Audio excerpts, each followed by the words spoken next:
Halo, selamat datang di Sapa Indonesia Malam. Saudara Ketua Umum Partai Solidaritas Indonesia PSI Kaesang Pangarep menyebut ada pihak yang berupaya mengadu domba Presiden Prabowo Subianto dengan Presiden ke-7 Republik Indonesia Joko Widodo melalui media sosial.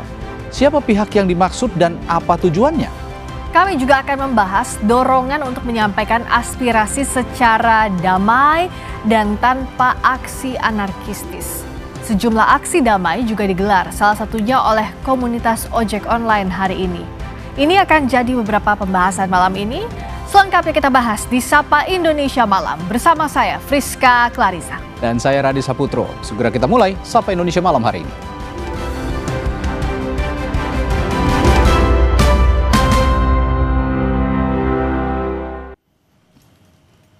Kami buka dari berita mahasiswa Institut Teknologi Bandung ITB yang menggelar unjuk rasa mengutuk kekerasan yang dilakukan polisi terhadap masyarakat yang menyampaikan aspirasi.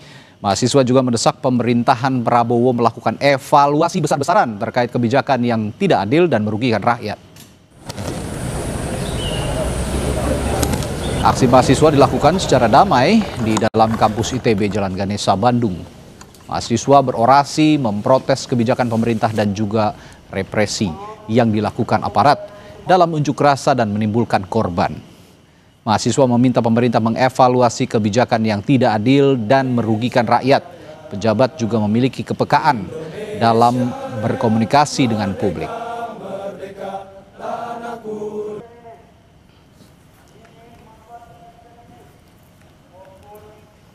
Lalu bagaimana situasi terkini di unjuk rasa mahasiswa Institut Teknologi Bandung? Kita akan bergabung dengan jurnalis Kompas TV Reza Pratama dan juru kamera Andri Iskandar di Bandung, Jawa Barat.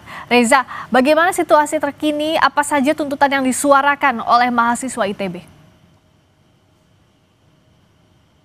Ya baik Friska dan juga saudara, untuk situasi saat ini memang aksi atau aspirasi yang disampaikan oleh keluarga mahasiswa ITB ini masih berlangsung begitu di ITB, tepatnya di Kolam Indonesia Tenggelam dinamakannya begitu. Nah, saat ini memang masih berlangsung dan tadi dimulai sejak pukul 4 sore begitu. Ada orasi-orasi yang disampaikan oleh sejumlah mahasiswa.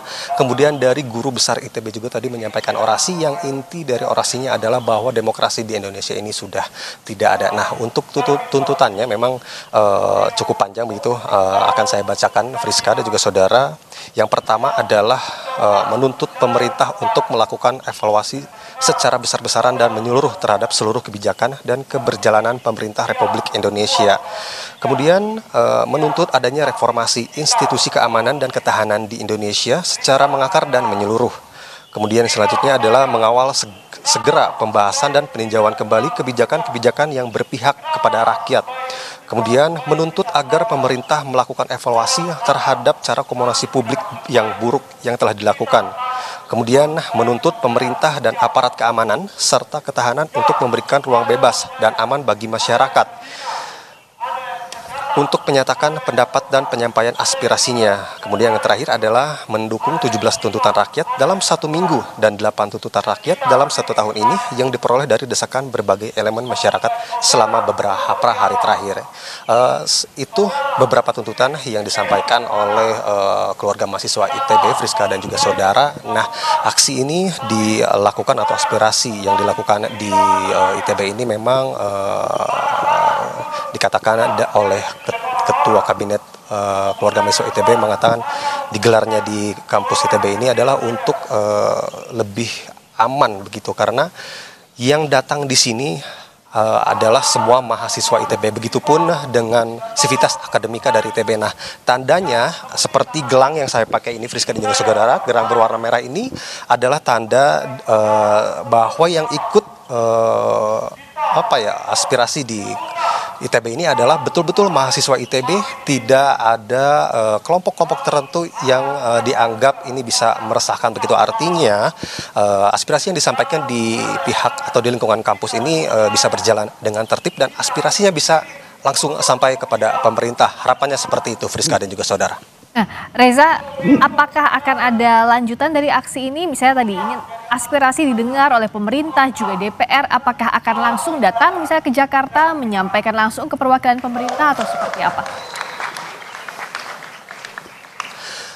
Ya baik Friska dan juga saudara, tadi saya sempat berbincang bersama dengan Faiz begitu ya, Ketua Kabinet Keluarga Mahasiswa ITB, bahwa apakah akan ada aksi lanjutan atau tidak setelah aksi ini. Memang belum dikonfirmasi secara lanjut begitu, namun jika diperlukan atau misalnya jika ada unjuk rasa di depan gedung DPRD, mungkin dari keluarga mahasiswa ITB ini akan berunding terlebih dahulu begitu, apakah ikut atau tidak begitu, karena memang sepenuhnya tadi yang sudah disampaikan bahwa ketika menggelar aspirasi di lingkungan kampus ini diharapkan bisa lebih didengar begitu daripada memang harus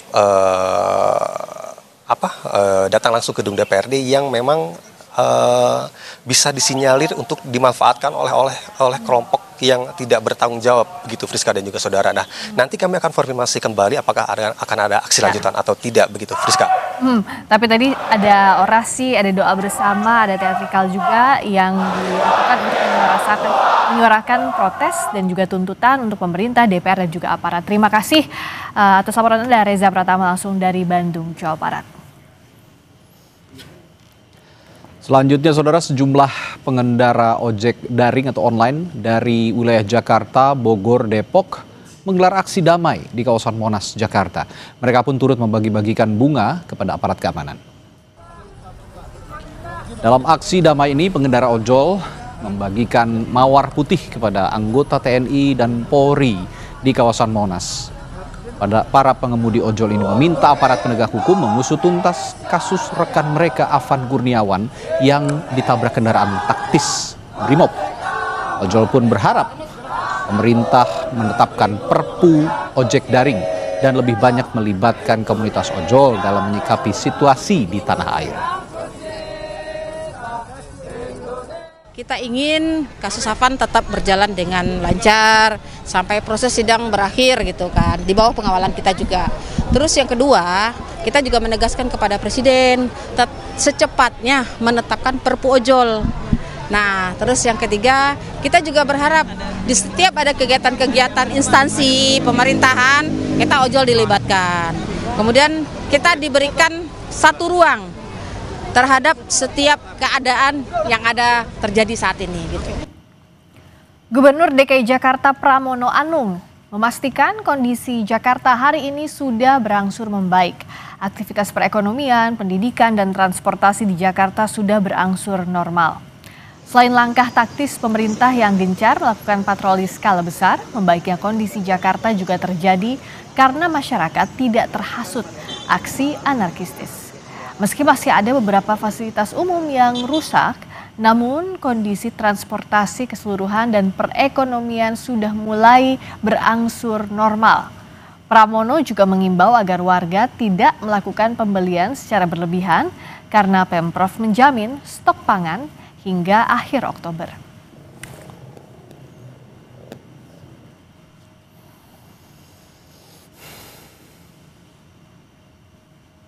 Sekarang ini di RT RW, kemudian di kecamatan-kecamatan, di kelurahan, bersama-sama dengan tokoh masyarakat, mereka bergerak. Itu yang membuat saya merasa semakin yakin bahwa ini segera normal dan pulih kembali. Dan di mana-mana mereka menggaungkan tentang jaga Jakarta. Halte Transjakarta, Senen Sentral, dan Senen Toyota Rangga yang rusak akibat aksi massa beberapa waktu lalu mulai dilakukan perbaikan. Sejumlah terpal pembatas juga telah dipasang di kedua halte Transjakarta yang menandakan dimulainya tahap pertama dalam upaya perbaikan. Pihak Transjakarta mengatakan halte ditargetkan akan beroperasi pada pekan depan.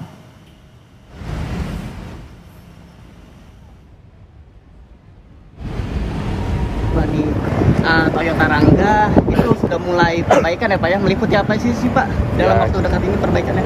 Kan seperti yang disampaikan Pak Gub, kita perbaikan agar Senen itu udah bisa berfungsi secara fungsional. Jadi udah bisa orang turun naik di halte. Saudara, Div Propam Mabes Polri lakukan gelar perkara kasus kendaraan Brimob melindas atau menabrak pengemudi ojol Afan Kurniawan saat aksi demo rusuh beberapa waktu yang lalu.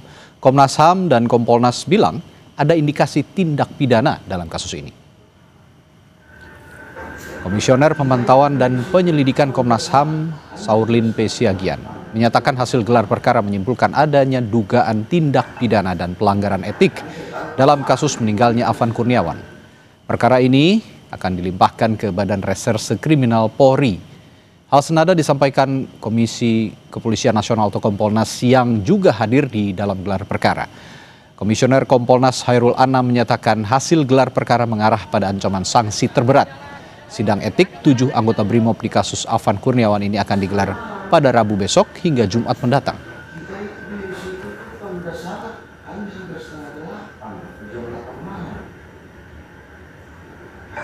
Tadi gelar untuk etik, muaranya ya kalau lihat konstruksi peristiwa dan sebagainya tadi dilihatnya potensi besarnya memang pemecatan atau PTDH. Yang berikutnya dalam konteks hukum yang lain itu muara besarnya memang ada potensi pidana sehingga tadi direkomendasikan juga maju ke mekanisme pidana. Tadi disimpulkan bahwa ada dugaan tindak pidana dan juga pelanggaran etik dan akan dilimpahkan ke Barreskrim Polri. Komnas HAM akan terus melakukan fungsinya untuk melakukan pengawasan dan juga pemantauan terhadap proses ini untuk Komnas HAM menyebut ada 10 orang meninggal selama aksi demonstrasi yang meluas di sejumlah daerah. Sesaat lagi di Sapa Indonesia Malam.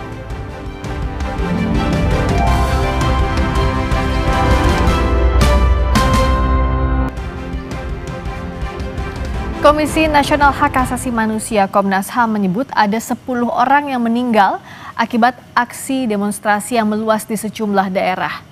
Ketua Komnas HAM Anis Hidayah menyebut dari 10 korban meninggal, beberapa diantaranya mengalami kekerasan oleh aparat keamanan.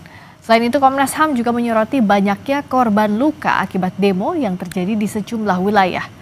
Begitu pula kerusakan sejumlah fasilitas umum dan publik termasuk penjarahan dan persekusi selama aksi berlangsung.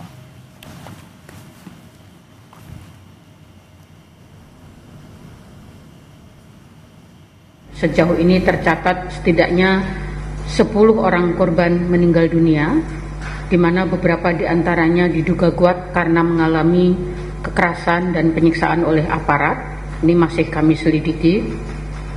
Dan penyebab-penyebab yang lainnya. Kemudian yang mengalami penangkapan sewenang-wenang juga cukup banyak angkanya, sedang dikonsolidasikan di Komnas HAM. Yang mengalami luka-luka juga cukup besar datanya di berbagai wilayah di seluruh Indonesia. Dan lebih lengkap terkait temuan Komnas HAM selama aksi unjuk rasa yang berujung ricuh di beberapa daerah, kita tanyakan langsung pada Komisioner Komnas HAM Abdul Haris Samendawai. Selamat malam Pak Dawai. Selamat malam Mas Radi. Pak Dawai, saya langsung saja bertanya soal rekomendasi sementara karena ini saya yakin penelusurannya masih terus berlangsung oleh Komnas HAM. Saya ingin tanyakan rekomendasi sementara terhadap siapapun yang terlibat dalam situasi akhir-akhir ini, baik itu pengunjuk rasa maupun juga aparat keamanan. Apa saja rekomendasinya, Pak? Ya, baik. Terima kasih. Jadi kami telah mencermati berbagai peristiwa yang terjadi belakangan ini di berbagai daerah di tanah air dan kami juga sudah turun ke beberapa daerah baik di Jakarta, di Bandung, di Solo dan juga kami mengikuti perkembangan melalui media sosial dan media massa. Jadi kami melihat dan menemukan ya ada beberapa tindakan-tindakan yang dilakukan. Baik itu misalnya ada penangkapan sewenang-wenang, kemudian juga ada kekerasan ya menyebabkan meninggal dunia, ada kerusakan fasilitas publik dan lain sebagainya. Dari sana kami memberikan beberapa rekomendasi. Tentunya kita juga menghimbau ya agar supaya unjuk rasa meskipun itu merupakan hak setiap orang dan dijamin oleh Undang-Undang Dasar Konstitusi kita merupakan hak bebas berekspresi dan berpendapat namun tetap harus menjunjung tinggi cara-cara yang non-violence, tidak menggunakan kekerasan dan juga tidak merusak fasilitas publik dan lain sebagainya. Namun demikian kami lihat orang-orang yang diduga melakukan tindakan kriminal dalam berbagai unjuk rasa tersebut tetap harus diperlakukan secara manusiawi, tidak boleh dilakukan tindakan penyiksaan, penganiayaan terhadap mereka. Oleh karena itu kami juga menghimbau agar mereka-mereka yang semata-mata menyampaikan pendapat, berekspresi tersebut ya, yang ditahan karena mereka unjuk rasa tentunya harus dibebaskan. Itu yang kami sampaikan. Kemudian juga kami merekomendasikan kepada aparat kepolisian untuk tidak melakukan tindakan represif dalam pengamanan aksi unjuk rasa, karena di beberapa media kami juga perhatikan mereka yang sudah ditangkap kemudian masih ada yang dipukuli dan lain sebagainya. Tentunya ini menimbulkan rasa amarah. Jadi yang tadinya mereka mungkin menuntut sesuatu, tapi karena tindakan yang represif malah menimbulkan amarah dari massa yang menyebabkan demo menjadi anarkis gitu. Oke, baik Pak Dawet, tapi begini, ada juga beberapa kelompok yang di luar benar-benar pengunjuk rasa seperti mahasiswa ataupun masyarakat yang benar-benar ingin menyampaikan aspirasi. Ada juga beberapa kelompok memang yang terdeteksi tidak melakukan aksi unjuk rasa, malah datang langsung melakukan aksi-aksi yang tidak pantas, aksi-aksi yang memunculkan memicu kerusuhan begitu. Dan ini sudah ditegaskan oleh Presiden juga, tindak tegas untuk orang-orang yang seperti ini. Dan Polri juga mengatakan akan melakukan tindakan tegas yang terukur. Nah, bagaimana Anda juga mendudukkan bahwa ada juga orang-orang yang mencoba merusak suasana unjuk rasa pada saat aksi berlangsung?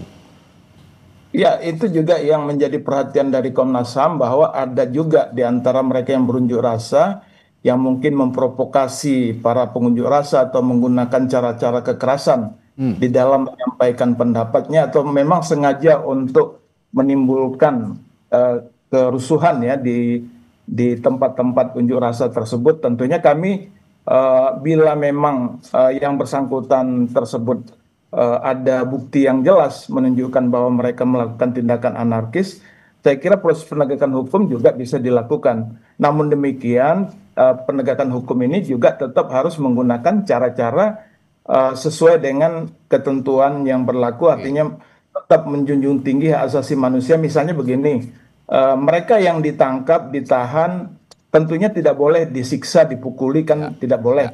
Silakan kalau mau ditangkap, ditahan, silakan, tetapi tidak boleh dipukuli. Kemudian yang kedua juga akses pengacara misalnya.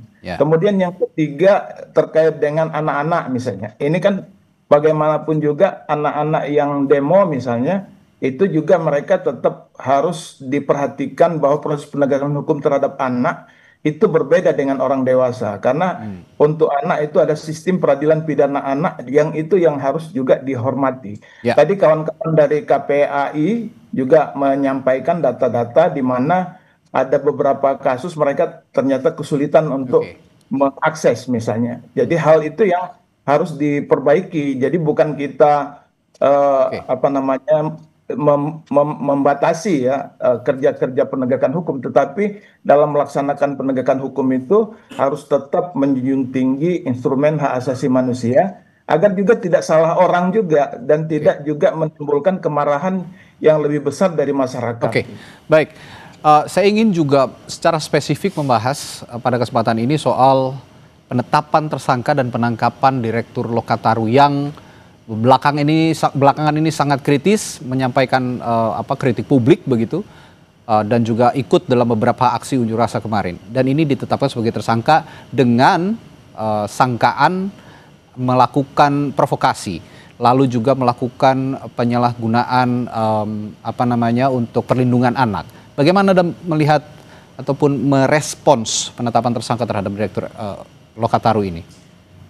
Ya, Komnas juga memberikan perhatian terhadap isu tersebut, dan kami menilai bahwa proses penegakan hukum harus dilakukan sebaik-baiknya. Kami dapat informasi misalnya yang bersangkutan didatangi tengah malam misalnya ya, yang sebenarnya kan bisa dengan dipanggil gitu ya, atau dipanggil diminta menghadap di siang hari dan lain sebagainya, sehingga juga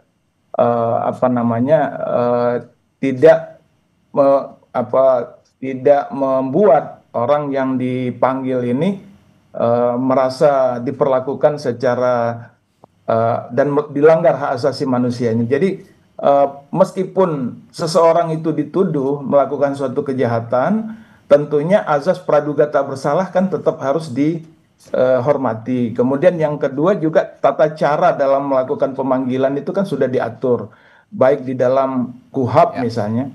Apabila tidak tertangkap tangan, tentunya harus dipanggil secara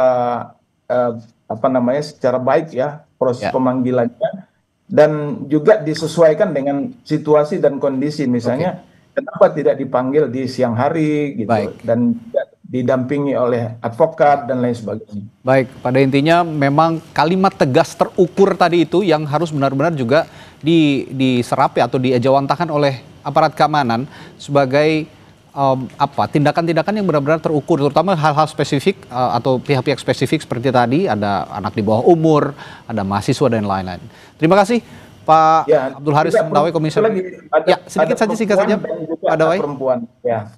Jadi bukan hanya anak-anak tapi ada perempuan juga baik. Ya. Baik, terima kasih Pak Abdul Haris Mendawai, Komisioner Komnas HAM telah berbagi perspektifnya di Sapa Indonesia Malam. Sampai jumpa lagi, Pak. Selamat menunaikan ibadah sholat maghrib, khususnya bagi Anda yang berada di wilayah Jakarta dan sekitarnya. Sapa Indonesia Malam kembali dengan informasi. Polda Metro Jaya menetapkan Direktur Lokataru Foundation, Del Pedro Marhain, sebagai tersangka dugaan penghasutan massa. Del Pedro diduga menghasut pelajar dan anak-anak untuk ikut demo yang berakhir rusuh pekan lalu. Kabid Humas Polda Metro Jaya, Kombes Ade Arysyam Indradi menyatakan Del Pedro ditangkap polisi karena diduga melakukan ajakan atau hasutan untuk bertindak anarkistis saat aksi demonstrasi pekan lalu. Ajakan aksi tersebut melibatkan pelajar atau anak yang usianya belum mencapai 18 tahun. Del Pedro juga diduga menyebarkan informasi elektronik berita bohong yang menimbulkan kerusuhan. Del Pedro ditangkap polisi Senin malam. Polisi menyebut penyelidikan kasus ini telah dilakukan sejak Senin 25 Agustus lalu. Polda Metro Jaya telah melakukan penangkapan terhadap saudara DMR atas dugaan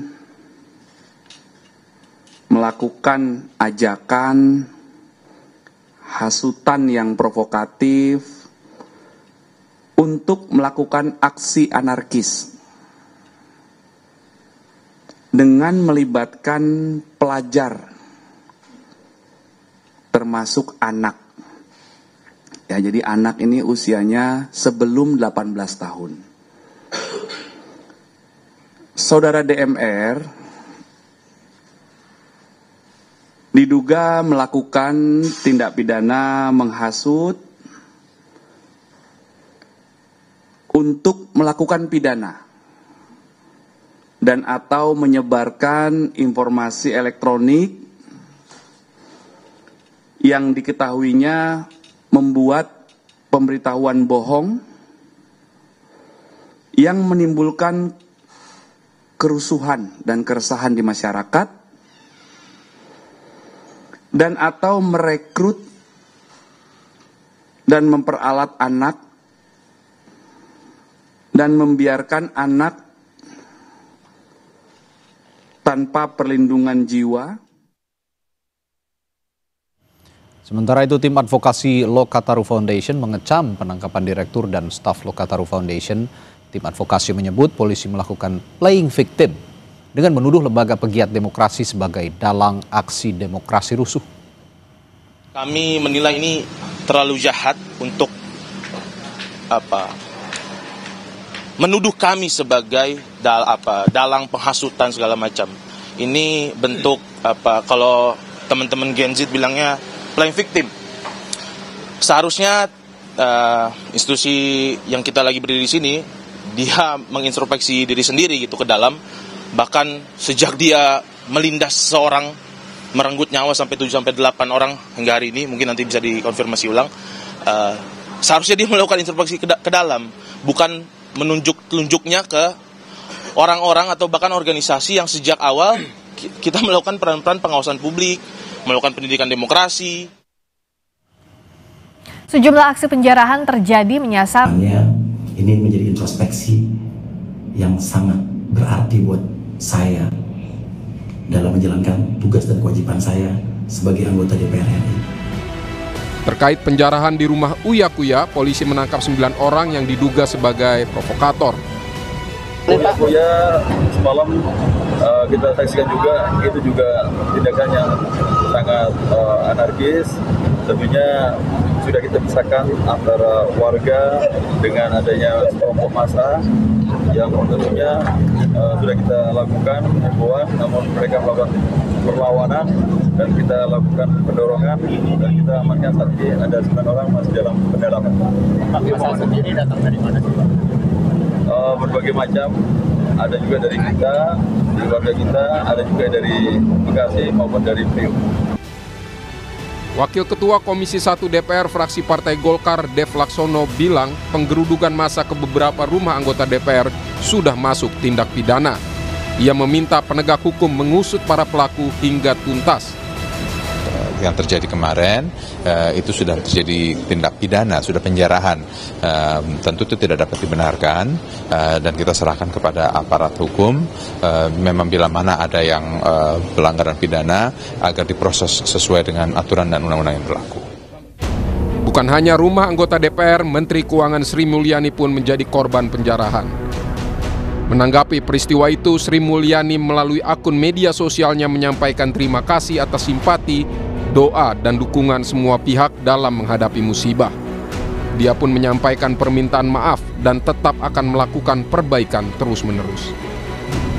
Sementara itu, polisi menangkap 2 pemuda yang diduga mencuri di kediaman Menteri Keuangan Sri Mulyani pada Minggu dini hari. Mereka sempat berpura-pura mengaku menemukan barang-barang milik Sri Mulyani tersebut tercecer di pinggir jalan dan hendak mengembalikan. Namun polisi menemukan bukti video kedua pemuda tersebut ikut menjarah. Sambil diinterogasi, sambil kita mengecek-ngecek video yang viral, sehingga ternyata ada foto mereka berdua. Artinya kedua orang ini tertangkap layar ikut terlibat dalam proses penjarahan malam itu, Bang, ya? Ya, hasil pemeriksaan yang dilakukan oleh Reskrim pada saat itu memang terbukti ada video yang beredar. Bukan hanya penjarahan, Gubernur Jakarta Pramono Anung bilang ada 22 halte bus rusak karena aksi anarkis.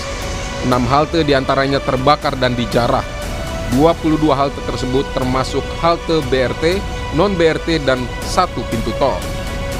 Pramono Anung pun mengungkap total kerugian infrastruktur transportasi umum pasca unjuk rasa mencapai 50 miliar rupiah.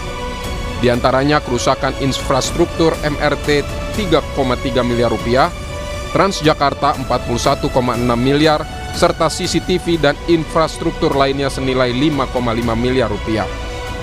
Pramono bilang perbaikan sejumlah infrastruktur ini sudah dimulai sejak Sabtu lalu dan ditargetkan selesai 8 atau 9 September mendatang.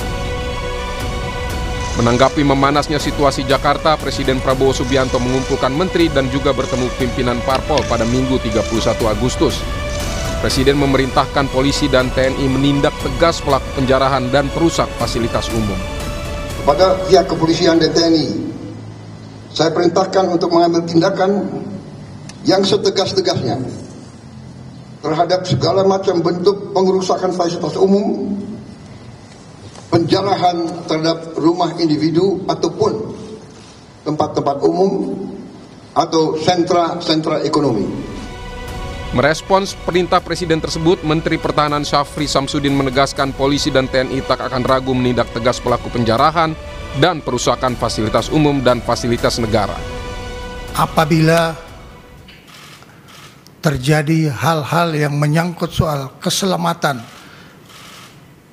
bagi pribadi maupun pemilik rumah pejabat yang mengalami penjarahan, maka petugas tidak ragu-ragu untuk mengambil tindakan tegas terhadap para pelaku kerusuhan dan penjara yang memasuki wilayah pribadi maupun wilayah institusi negara yang memang sudah dipastikan untuk selalu dalam keadaan aman.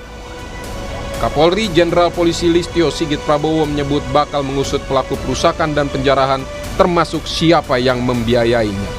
Dan kami akan menangkap para pelaku-pelaku pembuat kerusuhan dan memproses sesuai dengan aturan hukum yang berlaku. Saya kira itu. Tentunya Polri akan bergerak sesuai dengan bukti-bukti di lapangan. Kita akan menarik mulai dari fakta yang kita dapat, akan terus kita cari baik pelaku di lapangan, aktornya, siapa yang membiayai, semua akan kita cari. Negara harus menjamin kebebasan berpendapat agar saluran warga menyampaikan aspirasi tidak tersendat dan berujung anarki. Semua pihak juga harus menahan diri untuk tidak melakukan kekerasan. Sementara siapapun pelaku penjaraan harus diusut tuntas hingga ke dalangnya. Tim Liputan Kompas TV.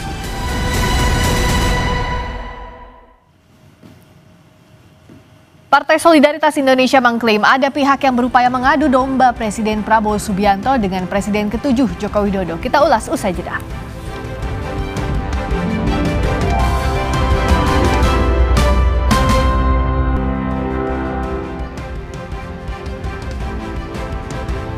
Saudara Sekjen Partai Solidaritas Indonesia, PSI, Raja Juli Antoni mengklaim ada pihak yang berupaya mengadu domba Presiden Prabowo Subianto dengan Presiden ke-7 Joko Widodo, Wapres Gibran Rakabuming Raka, dan juga PSI. Raja Juli tegaskan PSI setia dengan Prabowo. Menurut Raja Juli ada pihak yang menyebarkan video dengan narasi berisi Presiden ke-7 Jokowi dan Wapres Gibran yang tengah menggalang aksi demonstrasi. Raja Juli bilang ia telah berkomunikasi dengan tim Presiden untuk mengklarifikasi masalah ini. Raja Juli tegaskan PSI akan setia dan mendukung program Presiden Prabowo.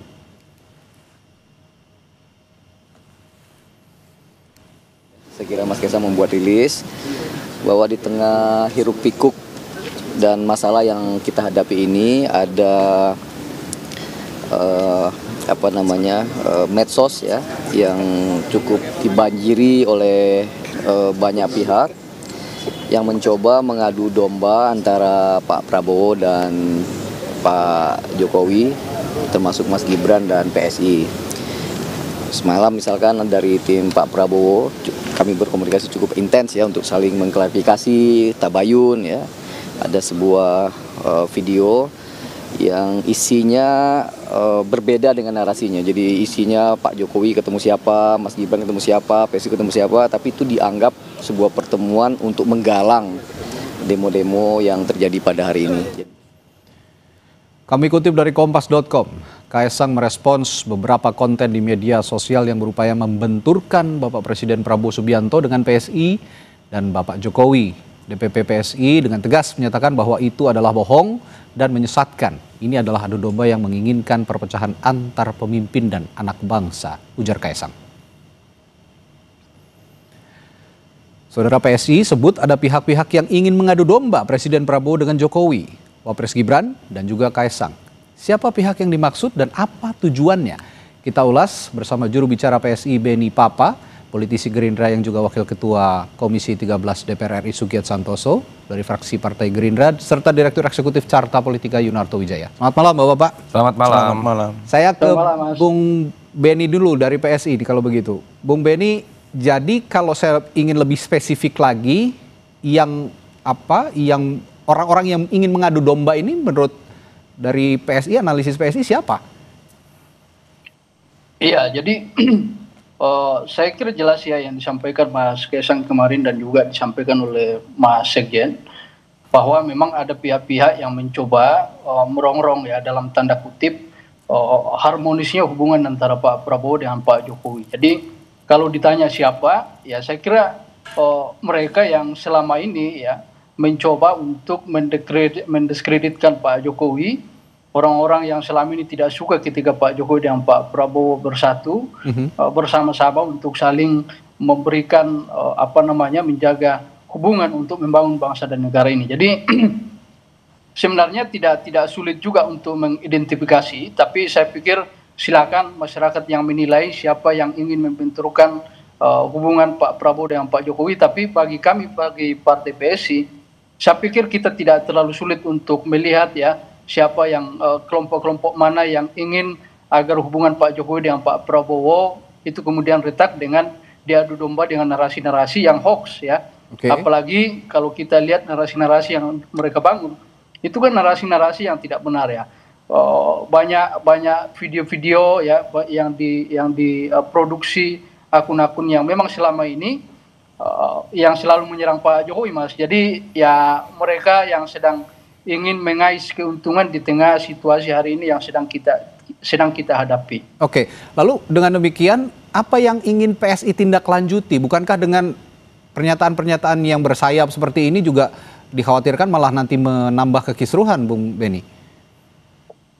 Saya pikir kami dengan pernyataan Mas Ketum kemarin dan juga Mas Sekjen, saya kira jelas ya bahwa posisi kita adalah sejak awal itu tegak lurus dengan Bapak Presiden Pak Prabowo. Jadi bahkan di Kongres Mas Ketum sendiri menyampaikan ketika Pak Prabowo menyampaikan meraputi, maka sudah pasti juga PSI akan meraputi. Artinya PSI dengan Pak Prabowo ini satu padu, dan juga saya kira demikian juga dengan Pak Jokowi dan Pak Prabowo ini satu padu, satu hubungan yang sangat harmonis untuk membangun bangsa dan negara ini.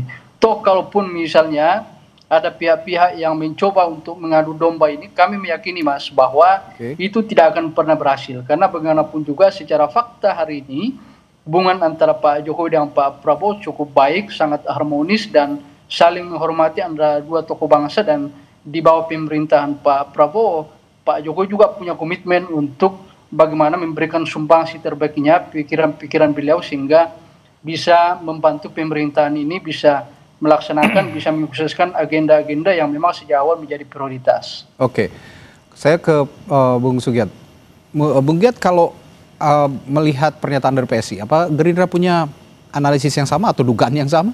Kalau dari Gerindra yang saya pahami bahwa kita tidak terlalu mengkhawatirkan kalau ada misalnya indikasi adu domba antara Pak Prabowo dengan tokoh yang satu atau tokoh yang lain, dalam konteks ini Pak Jokowi. Karena kami pahami dari karakter personal Pak Prabowo itu DNA kepemimpinannya adalah mempersatukan. Beliau di internal rapat Gerindra ataupun secara vulgar sebagai seorang presiden berkali-kali mengatakan bahwa modal lancarnya pembangunan atau suksesnya pembangunan beliau adalah persatuan dan kesatuan. Pasti beliau sebagai seorang personal itu maupun sebagai seorang presiden akan berusaha sekuat-kuatnya untuk membangun harmonisasi dengan setiap elemen bangsa, dengan Pak Jokowi, dengan Bu Mega, dengan Pak SBY dan seluruh elemen bangsa. Saya pikir itu tidak terlalu mengkhawatirkan. Yang kami khawatirkan dari beberapa peristiwa belakangan ini adalah ada upaya mengadu domba rakyat dengan negara. Saya pikir itu jauh lebih substansi ketimbang kita membahas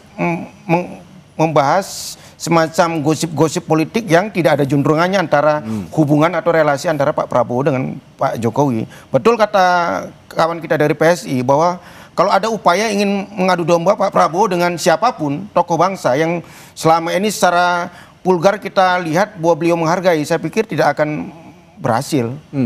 Artinya sampai detik ini komunikasi hubungan Pak Prabowo dengan Pak Jokowi baik-baik saja? Ya, saya pikir ini kelebihan Pak Prabowo ya, satu-satunya tokoh politik yang secara personal bisa membangun komunikasi dengan seluruh pihak.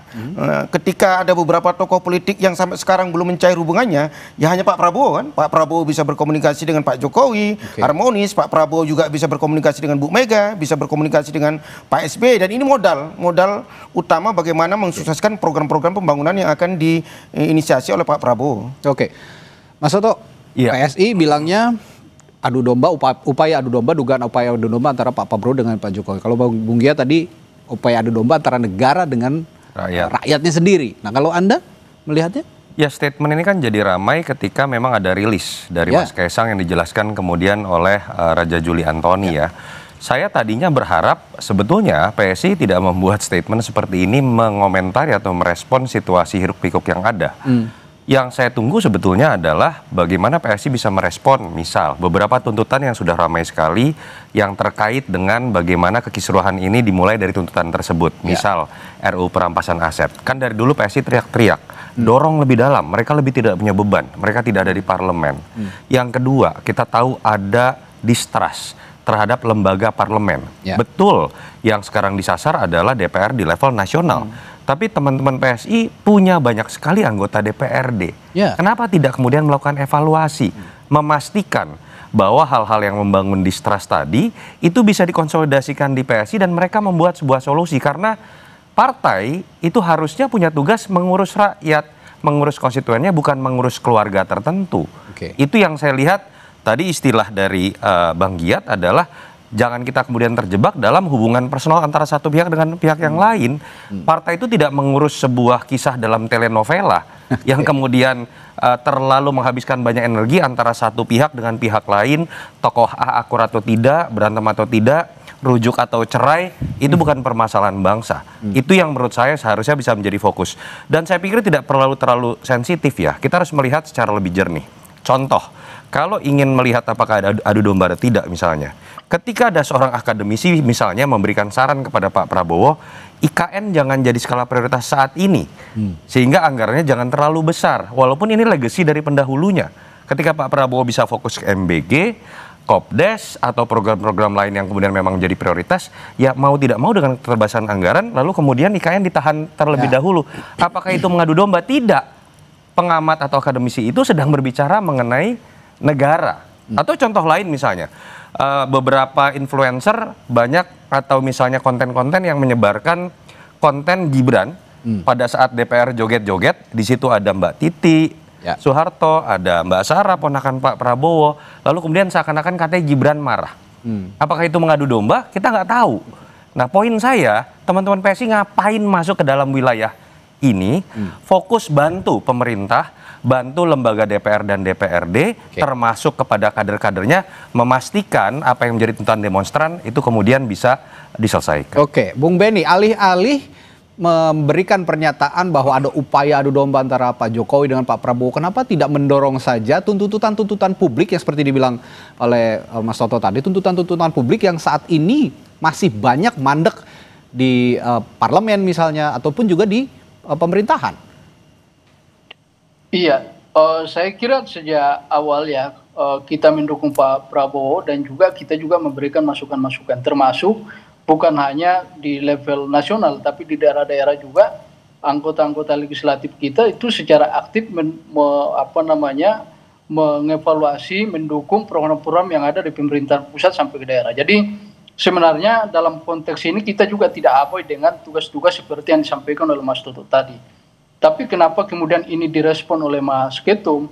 Saya kira ini penting juga untuk memberikan penegasan kepada publik bahwa narasi-narasi yang dibangun hari ini yang seolah-olah bahwa kejadian hari ini juga ada campur tangan dari Pak Jokowi ya, sebagaimana narasi yang tersebar di media, saya kira penting untuk PSI menjelaskan duduk masalahnya dan menegaskan ke publik bahwa isu-isu tersebut adalah hoax dan tidak benar, sehingga publik juga kemudian hari ini tercerahkan dengan apa yang disampaikan oleh PSI, karena kami tentu berkepentingan untuk menyampaikan itu supaya hubungan antara Pak Jokowi kemudian Mas Gibran, PSI dengan Pak Prabowo itu kemudian dilihat publik sebagai satu hubungan yang harmonis. Ini yang kita inginkan, sehingga mengurangi diksi-diksi yang kemudian justru memprovokasi masyarakat di tengah situasi hari ini yang saya pikir kita punya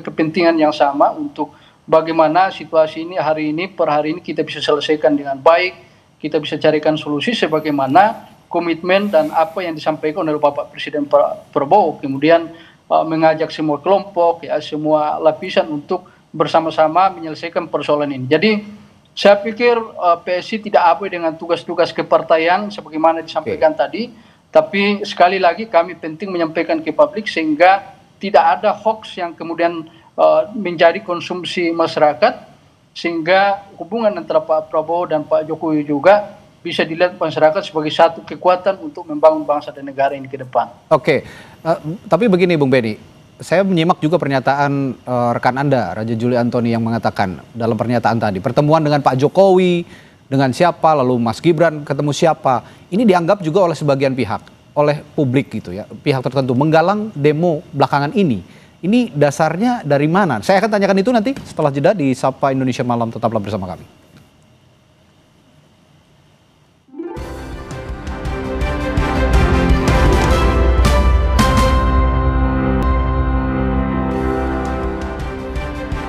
Kembali lagi di Sapa Indonesia Malam, Saudara. Sekjen Partai Solidaritas Indonesia Raja Juli Antoni mengklaim ada pihak yang berupaya mengadu domba Presiden Prabowo Subianto dengan Presiden ke-7 Republik Indonesia Joko Widodo, Wapres Gibran, Raka Buming, dan PSI. Raja Juli tegaskan PSI setia dengan Prabowo. Saya kira Mas Kaisang membuat rilis bahwa di tengah hiruk pikuk dan masalah yang kita hadapi ini ada medsos ya yang cukup dibanjiri oleh banyak pihak yang mencoba mengadu domba antara Pak Prabowo dan Pak Jokowi, termasuk Mas Gibran dan PSI. Semalam misalkan dari tim Pak Prabowo kami berkomunikasi cukup intens ya untuk saling mengklarifikasi tabayun ya. Ada sebuah video yang isinya berbeda dengan narasinya. Jadi isinya Pak Jokowi ketemu siapa, Mas Gibran ketemu siapa, PSI ketemu siapa, tapi itu dianggap sebuah pertemuan untuk menggalang demo-demo yang terjadi pada hari ini. Nah, itu tadi yang saya juga tanyakan kepada Bung Beni. Bung Beni, ada pihak yang menganggap juga bahwa statement yang dikeluarkan oleh Sekjen Anda itu tadi, Bung Raja Juli Antoni, ini justru memunculkan anggapan bahwa ada penggalangan unjuk rasa. Bagaimana Anda merespons ini? Iya, saya kira justru Sekjen PSI mencoba menangkal ya anggapan-anggapan seperti itu, narasi-narasi yang sedang berkembang di media sosial. Pertemuan-pertemuan antara beberapa influencer dengan Pak Jokowi, kemudian ada 1-2 influencer yang kemudian memberikan statement yang berbeda dengan sikap Pak Jokowi dan Mas Gibran dan PSI terkait dengan situasi hari ini. Saya kira tidak bisa dibaca bahwa itu adalah bagian daripada konsolidasi ataupun bagian daripada isi pertemuan influencer dengan Pak Jokowi. Jadi tidak bisa juga kita kemudian menyimpulkan bahwa karena 1-2 influencer yang pernah ketemu Pak Jokowi kemudian itu dianggap sebagai bagian daripada sikap Pak Jokowi. Itu satu. Yang kedua terkait dengan pertemuan beberapa perwakilan Gojek dengan Mas Wapres, saya kira tadi sudah diklarifikasi sendiri oleh pihak Gojek bahwa benar mereka diundang oleh Mas Wapres untuk berdiskusi terkait dengan apa yang sedang berkembang dan yang hadir di situ juga sudah diverifikasi, sudah dicek oleh pihak Gojek dan benar bahwa mereka adalah mitra. Yang kedua, bahwa yang hadir pada saat pertemuan dengan Wapres itu adalah orang yang sama ketika Bapak Presiden Bapak Prabowo Subianto mengundang pihak Gojek untuk berdiskusi pada bulan Maret yang lalu. Jadi saya pikir ini yang mesti dilihat oleh publik, dibaca oleh publik bahwa konteks dan pertemuan setiap pertemuan kan berbeda-beda dan saya kira mesti diklarifikasi betul bagaimana kebenarannya pertemuan itu. Dan yang paling penting adalah tidak bisa kemudian publik menyimpulkan serta-merta ya. Sekali lagi termasuk tadi salah satu influencer yang pernah bertemu Pak Jokowi kemudian dianggap sebagai suara dari Pak Jokowi. Saya kira tidak bisa seperti itu juga. Jadi ini adalah hoax yang sedang berkembang di media sosial yang memang bagi kami Partai PSI berkepentingan untuk mengklarifikasi ini. Sifatnya klarifikasi. Tujuannya satu Mas, bahwa agar upaya-upaya pembangunan yang sedang digalakkan oleh pemerintahan Pak Prabowo hari ini, kemudian dalam situasi hari ini kemudian tidak dicederai oleh narasi-narasi kebohongan yang berkembang di media sosial. Saya ingin sedikit mengesampingkan diskusi kita malam hari ini soal adu domba yang katanya ada upaya adu domba antara Prabowo dan Jokowi. Saya tanyakan ke Bung Giat. Bung Giat, terlepas dari ada statement dari PSI seperti ini, tapi saya ingin juga tanyakan strategi psikologis menangkal provokasi segala macam provokasi yang akhir-akhir ini sebenarnya begitu cukup liar ya, boleh dikatakan cukup liar narasi-narasinya, termasuk memang sangkaannya atau dugaannya dari PSI ini. Ada strategi khusus dari Partai Gerindra khususnya untuk citranya pemerintah dan lebih spesifik lagi Presiden Prabowo? Ya, kalau terkait dengan indikasi politik adu domba, sebetulnya kan Pak Presiden sendiri berkali-kali mengatakan bahwa kelemahan bangsa kita ini tradisi politik yang ada di Nusantara ya. Kenapa misalnya dari zaman kerajaan terus zaman penjajahan Belanda selalu tradisi politik kita itu politik divide et impera kan, politik pecah belah, politik adu domba sehingga nggak bisa maju-maju. Nah, itulah yang ingin dituntaskan oleh Bapak Bapak Prabowo Subianto. Tidak ada lagi tradisi politik seperti itu. Apalagi kan kalau kita belajar sejarah, misalnya founding father kita membentuk negara Indonesia yang modern ini, itu kan ya biasa saja misalnya terjadi dialektika perdebatan terkait dengan kebijakan negara, ideologi negara, program-program. Tapi secara personal founding father kita kan bersahabat semua kan. Agus Salim dengan tokoh PNI bersahabat. Saya pikir tradisi seperti itu yang ingin dikuatkan lagi oleh Presiden kita Bapak Prabowo Subianto dengan membangun hubungan yang sangat harmonis dengan semua pihak. Dengan ya sekali lagi saya katakan dengan elit-elit politik yang ada, dengan lembaga-lembaga yang ada. Itu yang pertama. Yang kedua, saya pikir apa yang dilakukan oleh Bapak Presiden kita menanggapi persoalan-persoalan yang belakangan ini terjadi, saya pikir itu adalah langkah yang terukur, sistematis dan strategis. Misalnya ketika beliau kemarin pertama kali memanggil Panglima TNI dan Kapolri untuk mendengarkan langsung bagaimana data-data perkembangan di lapangan. Yang kedua, seterusnya beliau juga mengundang tokoh-tokoh masyarakat lintas agama di Hambalang kan untuk menyamakan persepsi terkait dengan peristiwa yang ada. Kemudian disusul lagi dengan mengundang pimpinan-pimpinan lembaga negara, ketua MPR, ketua DPR, ketua DPD dan pimpinan-pimpinan partai politik untuk katakanlah menyatukan lagi persepsi. Dan yang paling ujung di finalnya beliau bersikap tegas bahwa sebagai negara kita menjamin, dalam demokrasi menjamin setiap aspirasi yang murni terkait dengan hajat hidup rakyat itu akan dicatat, akan ditindaklanjuti dan akan dicari solusinya. Tapi beliau tegas memerintahkan kepada Kapolri dan Panglima TNI bahwa jika ada yang berusaha untuk melakukan kerusuhan-kerusuhan yang itu bisa merusak tatanan negara, ditindak tegas. Saya pikir itu langkah yang terukur, strategis dan sistematis. Nah Mas Soto, kalau begitu dengan cara-cara yang sudah dilakukan pemerintah sejauh ini, apakah itu sudah cukup progresif untuk meredam ataupun membalikkan suasana kondusif lagi, juga tuntutan-tuntutan publik yang begitu masif sekarang juga sudah bisa, apakah sudah bisa terjawab atau belum? Karena kalau melihat apa yang diutarakan oleh PSI ini sebenarnya kalau saya pribadi melihat agak sedikit keluar dari tuntutan publik yang tidak nyambung, bukan hanya keluar menurut saya.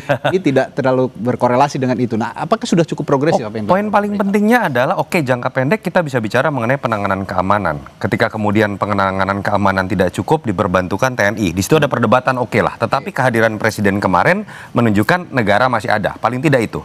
Tapi ketika berbicara mengenai hal yang lebih mendalam, ini kan ada akar masalahnya.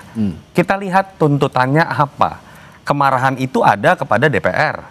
Ada beberapa tuntutan terkait dengan mereka tidak pernah mendengarkan, tone deaf. Lalu kemudian ada yang konkret terkait RUU perampasan aset. Terkait pemerintah juga ada beberapa kebijakan yang kemudian dikritik. Naiknya pajak, apakah efektivitas dari MBG tidak perlu dievaluasi, dan lain-lain, dan lain-lain.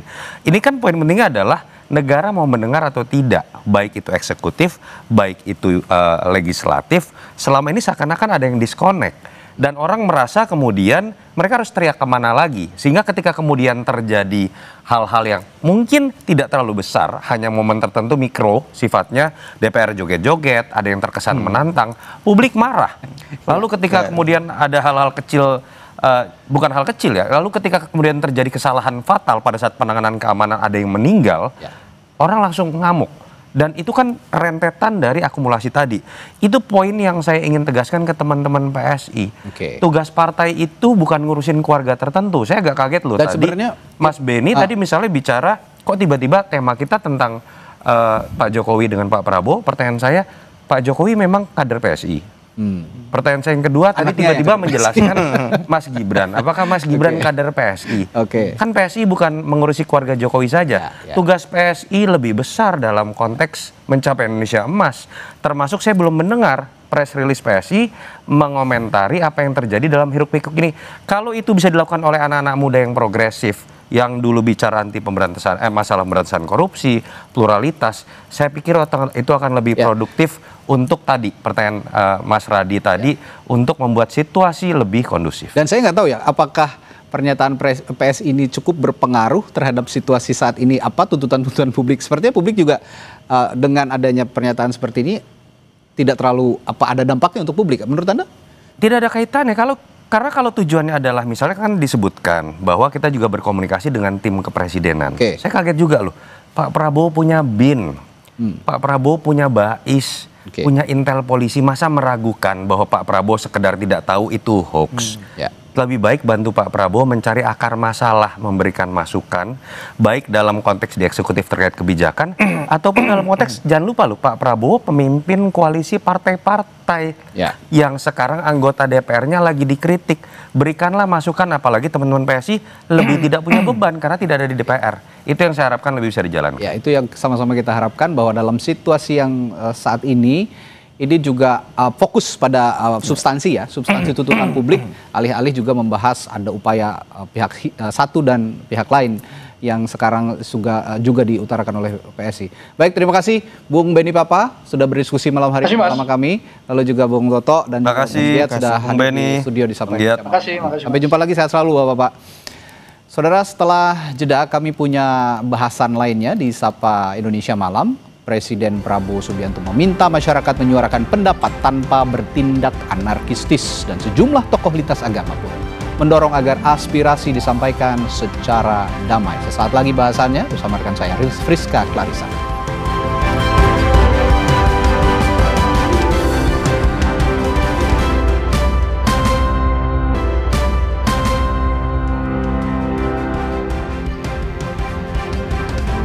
Masih di Sapa Indonesia Malam bersama saya Friska Clarissa. Presiden Prabowo Subianto meminta masyarakat menyuarakan pendapat tanpa bertindak anarkistis. Ia pun memerintahkan TNI dan Polri menindak pelanggar hukum yang menyusupi unjuk rasa. Hal itu disampaikan Presiden Prabowo usai bertemu sejumlah menteri kabinet dan para pimpinan partai politik di Istana Negara Minggu siang. Prabowo bilang menghormati aspirasi rakyat, tapi akan menindak tegas pihak yang bertindak anarkistis, merusak fasilitas umum dan negara.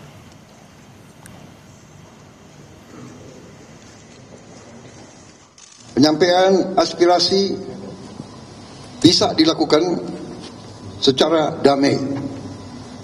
Namun, jika dalam pelaksananya terdapat kegiatan-kegiatan yang bersifat anarkis, destabilisasi negara, merusak atau membakar fasilitas umum, sampai adanya korban jiwa, mengancam dan menjarah rumah-rumah dan instansi-instansi publik maupun rumah-rumah pribadi, hal itu merupakan pelanggaran hukum, dan negara wajib hadir dan melindungi rakyatnya. Kepada pihak kepolisian dan TNI, saya perintahkan untuk mengambil tindakan yang setegas-tegasnya terhadap segala macam bentuk pengerusakan fasilitas umum, penjarahan terhadap rumah individu ataupun tempat-tempat umum atau sentra-sentra ekonomi. Sehari setelahnya, Presiden Prabowo mengundang sejumlah tokoh lintas agama di Istana Negara Senin malam. Sejumlah tokoh menyampaikan sejumlah pandangan, salah satunya meminta aparat keamanan menjaga ketertiban tanpa tindakan represif, serta menindak tegas aksi anarkistis. Sejumlah tokoh tersebut juga meminta Presiden mengevaluasi komunikasi pejabat agar lebih empatik dan mengutamakan ruang dialog dengan masyarakat. Menyuarakan aspirasi secara damai tanpa tindakan anarkistis, kita akan bahas lebih dalam bersama Wakil Ketua Umum Majelis Ulama Indonesia, Kiai Marsudi Syuhud, dan pakar komunikasi politik Universitas Indonesia, Aditya Perdana. Selamat malam, Kiai. Selamat malam juga. Assalamualaikum warahmatullahi wabarakatuh. Waalaikumsalam warahmatullahi wabarakatuh. Saya ke Kiai dulu. Jadi dengan unjuk rasa ini kan hak setiap warga negara, tapi dengan tindakan anarkistis tentu tidak ada yang setuju soal ini. MUI melihatnya seperti apa semestinya? Bahwa ajaran agama kita untuk menyampaikan kritik, atau menyampaikan pandangannya kepada pemerintah atau pembuat kebijakan, itu adalah ajaran yang memang diajarkan untuk bagaimana berbangsa dan bernegara ini adalah dijalankan dengan baik. Lah yang bisa ngelihat ini berjalan dengan baik atau kurang baik kan yang pihak ketiga dari belakang. Ya. Ini jalannya lurus atau bengkok-bengkok. Nah, ketika demikian agama itu memerintahkan begini. Wa tawassaw bil haq wa tawassaw bis sabr. Sampaikan wasiat-wasiat kebenaran, kalau ternyata ada yang menyimpang sedikit-sedikit, atau bahkan kenapa kok nggak memenuhi target dalam setahun ini, misalnya kayak gitu. Tapi walaupun itu adalah perintah agama untuk saling memberikan wasiat kebenaran, tidak berdiri sendiri, ada watawassaw bis sabr. Ketika menyampaikannya harus dengan kesabaran. Lah kesabaran, sabar itu ada 3. Yang pertama, as-sabru ala ta'ah. Kita sabar atas ketaatan. Lah ketaatan dalam hidup ini ada ketaatan pada hukum syar'i, berarti ketika kita beragama apa, kita taat pada ajaran agamanya. Ya. Tapi juga kita hendaknya taat pada hukum wadai, hukum positif yang telah bersama-sama sepakat dijadikan hukum. Misalnya, kita menyampaikan hak, boleh, tapi merusak, melanggar hukum. Ya. Baik hukum agama, atau bahkan hukum wadai, hukum positifnya. Atau kita menjarah, kita ngambil barang-barang milik orang lain. Hukum agama yang melarang, hukum wadai, hukum positifnya juga melarang. Maka ketika kita menyampaikan pendapat apapun harus dengan sabar yang bermakna as-sabru ala ta'ah. Itu yang pertama. Nomor 2, as-sabru alal ma'siyah. Bagaimana kita juga harus sabar tidak melakukan hal-hal yang dilarang. Ya. Yang maksiat itu hal-hal yang dilarang. Ya. Baik dilarang oleh hukum syar'i, hukum agama, atau hukum wadai. Kalau kita itu misalnya membuat kerusakan itu dilarang, ya kita harus ketika mau ngapain aja, tidak hanya termasuk demo, kita berhubungan sekeluarga lah, mungkin lagi pendapatannya lagi susah, maka beda pendapat terus. Ya. Ya, ketika beda pendapat terus ya harus diutamakan. Darul mafasid muqaddam ala jalbil masoleh. Kita harus lagi beda pendapat saja, itu harus keluar di pikiran dan hatinya, memitigasi resiko itu diutamakan. Kalau ini adalah hal yang negatif, tinggalin dulu. Oke, jadi caranya pun harus betul. Harus betul. Itu yang kedua. Yang ketiga adalah sabar as-sabru alal bala. Jangan sampai kita ada musibah, bilai sampai kehilangan jiwa. Lah ini nggak boleh ini. Ya. Jadi utamakan mau ngapain saja, hifdzun nafas itu penting, menjaga jiwa itu adalah penting. Ya. Hifdzul mal, menjaga harta, baik itu harta milik publik yang dibangun oleh pemerintah daerah atau oleh pemerintah pusat, fasilitas umum, fasilitas umum juga atau milik pribadi, itu harus juga dijaga. Nah, kalau dari sisi perspektifnya komunikasi politik dengan menyampaikan unjuk rasa tapi jangan sampai anarkistis, itu bagaimana semestinya? Sebenarnya kita kan sebenarnya sudah punya kesepakatan ya Mbak ya, bahwa di dalam sebuah negara demokrasi maka kemudian orang berbeda pendapat, protes dan mengungkapkan aspirasi itu adalah sebuah hak yang dibenarkan. Bahkan di dalam konstitusi kita juga sudah, tadi Pak Kiai sudah menyebutkan, hukumnya memperbolehkan. Artinya di dalam ruang itu ada jaminan yang sebenarnya sudah jelas. Memang cuma kemudian di dalam mengekspresikan pandangan, pendapat itu tentu kemudian dia punya cara yang berbeda-beda.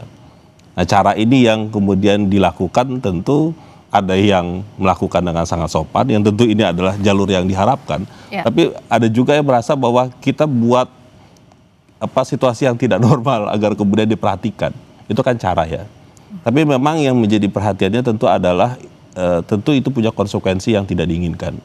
Ketika itu cara-caranya merusak, anarkis gitu ya.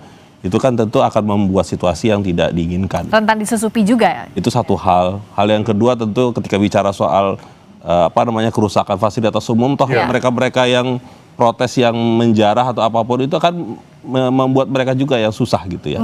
Artinya tidak menikmati fasilitas itu. Artinya negara seharusnya negara dalam konteks ini tentu memberi jaminan soal itu. Cuma masalahnya kemudian ini problem yang sangat serius di kita untuk mengatakan bahwa bagaimana menyadarkan konteks bernegara itu ya memang ruangnya ada. Batas demonya itu pun juga kita sudah sangat paham sampai jam berapa. Tetapi memang ini yang masih terus harus kita gaungkan ya. Ingatkan gitu untuk bilang bahwa ya jangan terlalu berlebihan. Anarkis ini kan kemudian karena memang sangat berlebihan ya. Pada sisi yang lain mungkin orang beranalisa bahwa ini ada motif tertentu. Tetapi ini kan harus kita pahami juga bahwa ini tidak diperbolehkan. Kita tidak ingin membuat situasi menjadi rusak dan kemudian akhirnya menjadi tidak percaya satu sama lain di masyarakat kan. Betul. Sementara yang dituju adalah tujuannya, aspirasinya itu yang harusnya didengarkan. Nah, bicara soal ini kan sikap pemerintah penting. Bagaimana sebenarnya kalau dari MUI melihat sikapnya Presiden Prabowo Subianto yang mengundang tokoh lintas agama, juga tokoh politik, perwakilan buruh dan masyarakat lainnya, kita akan bahas usai jeda di Sapa Indonesia Malam.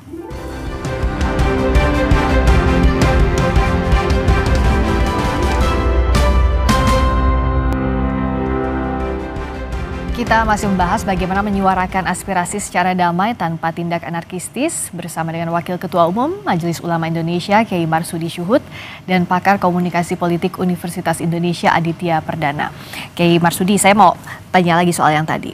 Presiden kan sudah mengundang tokoh lintas agama, tokoh politik, berbagai perwakilan elemen masyarakat. Apakah ini bisa jadi jalan untuk meredakan situasi? Ya, inilah apresiasi kami.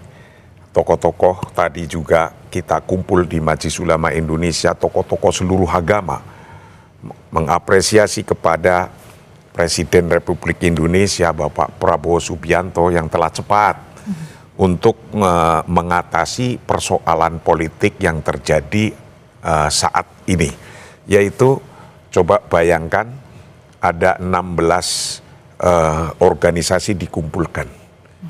Kemudian tadi malam tokoh-tokoh seluruh agama dari organisasi agama-agama, ya dari NU, Muhammadiyah, PGI, KWI, Matakin, Hindu, Buddha, semua agama yang ada di Indonesia tokoh-tokohnya dikumpulin. Ini sesungguhnya yang tidak dipunyai oleh negara lain. Di Indonesia punya organisasi-organisasi yang independen, yang berbeda, walaupun di sisi lain umatnya itu melakukan unjuk rasa, menyampaikan pendapatnya dan ternyata sampai ada korban. Tapi kita Indonesia mempunyai organisasi sosial yang bisa membalance ini, menyampaikan kepada publik, kepada masyarakat. Kalau di luar negeri nggak punya, bisa langsung caos terus. Di Indonesia, alhamdulillah. Dan para tokoh-tokohnya appreciate dan mau melaksanakan.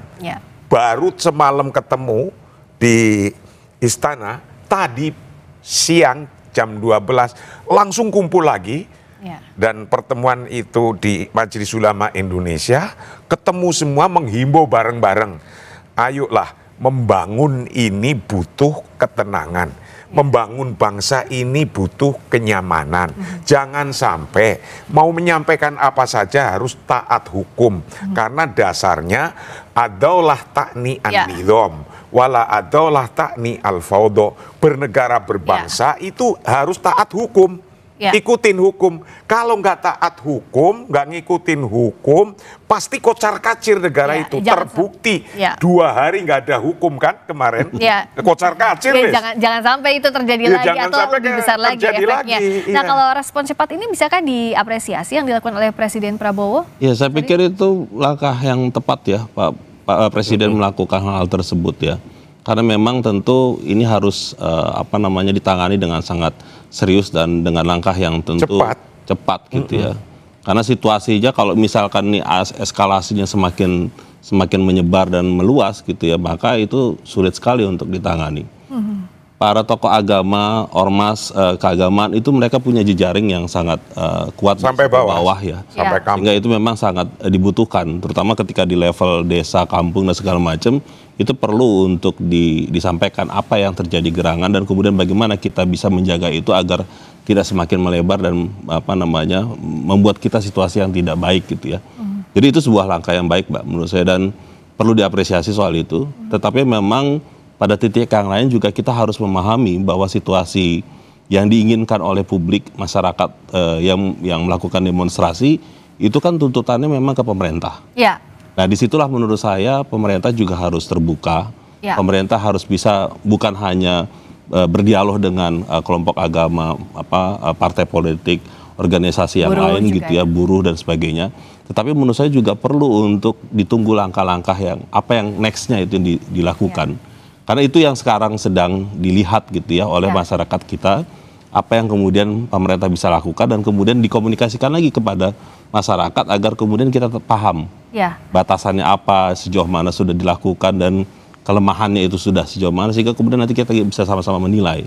Jadi dialog itu kan jembatan untuk kegundahan ada di publik, tapi tindak lanjutnya itulah yang ditunggu sebenarnya ya Mas Adit. Iya, memang dalam konteks demonstrasi itu masyarakat marah, gundah, kecewa dan segala macam.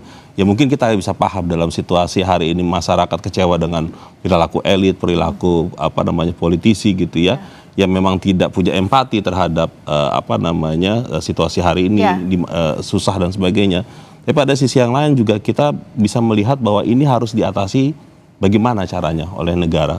Pemerintah dalam konteks ini betul itu ada di yang terdepan, tapi pada sisi yang lain itu sudah nggak cukup gitu ya. Hari ini kita tidak hanya yang tadi Pak Kiai bilang, bukan hanya kumpul gitu, tapi apa langkah-langkah selanjutnya. Nah, langkah konkret ini harus dilakukan pemerintah dong. Ya, betul. Dan saya pun setelah sudah ini Presiden dengan cepat yang melakukan ini, kita masyarakat juga nyambutnya seperti tadi. Dan kita juga jika sudah mengande-ande, jika ini nanti masih membutuhkan misalnya kami Majelis Ulama Indonesia yang di dalamnya itu ada 87 organisasi di dalam MUI ini, rata-rata kan kalau organisasi kemahasiswaan juga ngikut pada bapak organisasinya.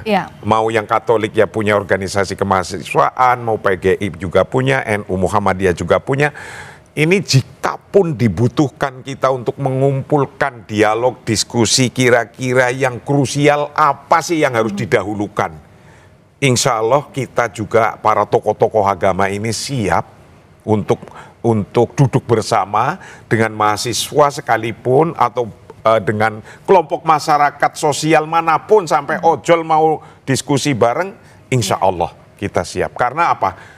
Bangsa ini butuh bersatu untuk membangun. Itu ketika ekonomi lagi mungkin kurang baik, kalau kita ditambahin dengan bertengkar, berantem kayak di keluarga itu, berantem terus sampai penggorengan terbang itu. Jangan sampai. Ya kan? Itu kan kalau kita lebih baik kalau kita nyaman, enak, kepenak, terus kemudian ketawa bareng, minum kopi bareng itu. Nah ini jangan sampai juga yang harus dihindari sekarang adalah ancaman hoax misalnya yang ada di media sosial. Kita kan sangat ramai sekali di media sosial, kita nggak tahu mana informasi yang benar, mana yang enggak, mana yang memprovokasi, mana yang tidak. Nah gimana Mas Adit? Problemnya kan situasi demonstrasi ini kan karena memang ada perilaku yang tadi saya sebut ya. Yang memang masyarakat kita mau itu yang di bawah ataupun yang di atas gitu ya, dengan sosial media itu melakukan flexing, menunjukkan dirinya, sombong pamer, sombong pamer bahasa itu ya, punya ini punya itu, rumah harga sekian, di dalamnya ada ini dan segala macam. Ya memang itu akses dari dunia digital dan juga sosial media. Tapi pada sisi yang lain ketika itu dinikmati oleh yang melihat, para netizen gitu ya, yang hari ini semakin kritis Pak Kiai, itu kan kemudian jadi sebuah bumerang Mbak.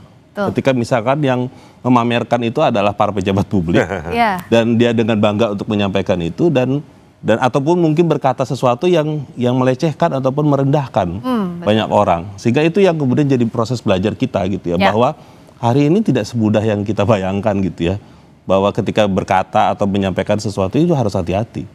Ini yang menurut saya juga sangat serius ya Mbak ya. Penyebabnya itu kan kita tahu di sana. Betul. Tapi pada sisi yang lain penyebabnya itu. Itu pemantik sih ya. Pemantiknya di situ. Cuma masalahnya pada sisi yang lain juga yang harus diselesaikan adalah penyebar luasan isu-isu yang disampaikan oleh para influencer ataupun para demonstran itu juga menyebarnya di situ juga. Iya. Kekecewaan soal di DPR perilakunya itu, pembahasan legislatif yang nggak tuntas, ini itu dan segala macam. Iya. Nah itu menurut saya juga perlu direspon.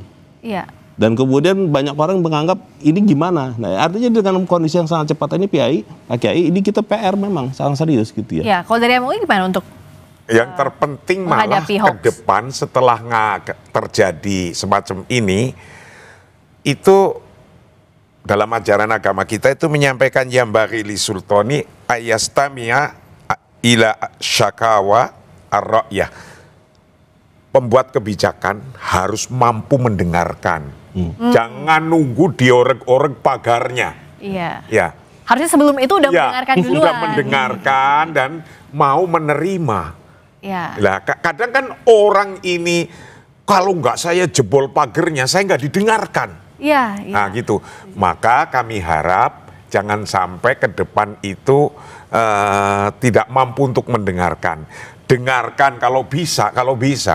Setiap ada yang mau menyampaikan pendapat, ngasih surat dulu ke dalam. Ada saya bawa 100 atau 200 orang, diterima, menyampaikan apa, ada ruangan. Nah mungkin ini dipikirkan ke depan begitu. Iya. Itu nomor 1. Nomor 2, wa yatafaqqada ahwalahum. DPR atau yang membuat kebijakan itu harus ngecek kebenaran kondisi masyarakatnya itu lagi kayak apa. Iya. Ini kan persoalannya kemarin kondisinya lagi kurang baik-baik saja. Loh kok tapi dilihat di sana ada orang foya-foya. Iya. Kayak di Menara Gading ya. Itu, iya jauh di sini sekali. lagi nggak karu-karuan ekonominya. Kesenjangannya terasa sekali lah. Nomor 3, waya malah bimuqtadul adli. Harus mampu melakukan sesuai dengan titik keadilan. Lah ini, yang paling berat kan sesuai dengan titik keadilannya. Orang hidup di garis kemiskinan, nyari pekerjaan lagi susah, kemudian hanya di flexing saja, mobilnya bagus-bagus di sini begini, itu pikirannya udah aneh. Betul. Itu. Loh kok bisa gitu. Ya. Itu uang saya atau bukan? Saya tambah sedikit soal hoax ya. Ya. Problemnya kemudian ketika taruhlah salah bicara, salah menampilkan sesuatu gitu. Artinya kemudian disitulah ruang digital yang memungkinkan hoax itu bisa terjadi. Kan dipelintirnya berita, dipelintirnya gambar dengan AI segala macam itu kan sangat mudah. Nah itu yang kemudian kehati-hatian itu sebagai pejabat publik itu menjadi peringatan. Termasuk harus empatik ya. Betul, soal empatik juga penting sekali. Menempatkan empati di atas pernyataan-pernyataan yang akan disampaikan dengan kondisinya. Toh kan wakilnya masyarakat, harusnya begitu. Nah itu yang kemudian orang kan bertanya, Anda itu wakil rakyat ya? Sensitif nggak sama saya? Iya. Empati nggak dengan apa yang sedang kami alami hari ini gitu ya? Jangan sampai nir empati ini akhirnya menimbulkan kemarahan publik seperti yang Yai tadi katakan ya. Kok kalau misalnya nggak dihoyak-hoyak dulu pagernya, nggak didengerin. Nggak didengerin gitu. Maka yang inilah menjadi pelajaran kita. Ya. Menjadi pengingat kita ke depan jangan sampai demikian. Untuk menjadi bangsa yang modern, bangsa yang mutamadin, bangsa yang beradab. Syukur-syukur setiap DPRD itu ada ruangan khusus yang bisa untuk menerima yang bermartabat. Jangan harus ngorek-ngorek pagernya. Nanti kalau mau menyampaikan pendapat bikin surat dan di situ udah disiapkan tempatnya, ada kopinya, ada susunya. Wah kan enak. Terus baris itu DPR-nya ada apa kita dengarkan. Nah mungkin ini ke depan harapannya. Nah dan bagaimana pula pemerintah dan penegak hukum harus menghadapi situasi ini untuk menjaga persatuan di kondisi seperti ini. Dan memang basicnya harus kita melaksanakan hukum itu tuntutan utama yang sudah ada di Republik ini. Jangan sampai kita melanggar hukum lah itunya. Kalau nanti dalam demonstrasi yang seperti kemarin-kemarin itu kan sesungguhnya sudah mulai tertata nih. Ya. Anak HMI punya barisan sendiri, PMII punya barisan sendiri, atau yang ini punya barisan sendiri. Kalau itu tertata nanti ada penyusup baru misalnya, yang mungkin tidak sesungguhnya kelihatan bukan komunitas kita, itulah kita harus segera waspada ke depannya. Karena yang semacam ini sangat mudah disusupin. Betul. Maka kalau biar tidak disusupin, tadi yang saya sampaikan, adakan ruangan, sampaikan 1000 orang datang, tapi juga dengan martabat, pakai surat dulu, jejer di depannya yang menjelaskan DPR-nya. Sebenarnya sekarang yang ditunggu itu adalah soal penegakan hukum ya. Betul memang kemarin ada korban almarhum Afan gitu ya, ataupun juga mahasiswa di Jogja dan segala macam. Itu yang menurut saya penting untuk ditunjukkan kepada publik, itu harus dituntaskan setuntasnya. Dibuat terbuka, dibuat untuk kemudian prosesnya itu diyakini bahwa yang bersalah itu dihukum setimpal gitu ya. Nah, itu yang sebenarnya ditunggu. Nah, yang berikutnya tentu memang harus ada perbaikan yang konkret juga gitu ya. Dari aparat, bukan hanya yang pelaku, tetapi juga mungkin pimpinannya atau mungkin juga siapapun yang memang berada di sana gitu ya. Jadi itu yang menurut saya yang serius gitu ya. Karena memang hari ini tidak cukup hanya kemudian orang akan bertanya kan sudah minta maaf gitu ya. Iya, nggak cukup. Nggak cukup gitu ya. Karena damage effect-nya udah terlalu besar. Betul, sangat luas gitu ya. Jadi harus hari ini semuanya menunggu langkah konkretnya apa. Iya. Termasuk soal hukumnya. Ya, singkat saja ya, jadi ini harus dilakukan secara segera ya. Ya. Dan pemerintah kan seperti tadi anjuran Presiden Prabowo, lakukan dan ikuti dengan hukum yang berlaku. Artinya yang semua sudah terjadi itu tidak bisa orang lari dari hukum yang sudah ada. Jadi tanggung jawabnya juga ada. Penegakan hukumnya harus baik, lalu juga tindak lanjut dari pemerintah juga harus nyata agar persatuan bisa segera diwujudkan ya. Kondisi ini semakin membaik ke depannya. Terima kasih Marsudius. Terima kasih juga Mas Aditya Perdana sudah hadir di Sapa Indonesia Malam. Wassalamualaikum warahmatullahi wabarakatuh. Waalaikumsalam.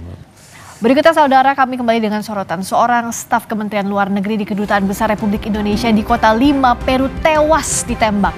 Sesaat lagi di Sapa Indonesia Malam kami hadirkan informasinya.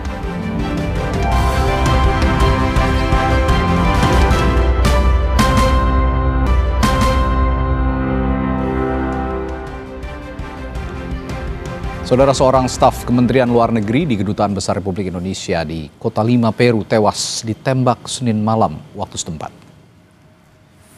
Informasi ini disampaikan langsung oleh Menteri Luar Negeri Sugiono. Penata Kanselerai Muda KBRI 5 di Peru, Zetro Leonardo Purba, tewas ditembak orang tidak dikenal di Kota Lima, Peru.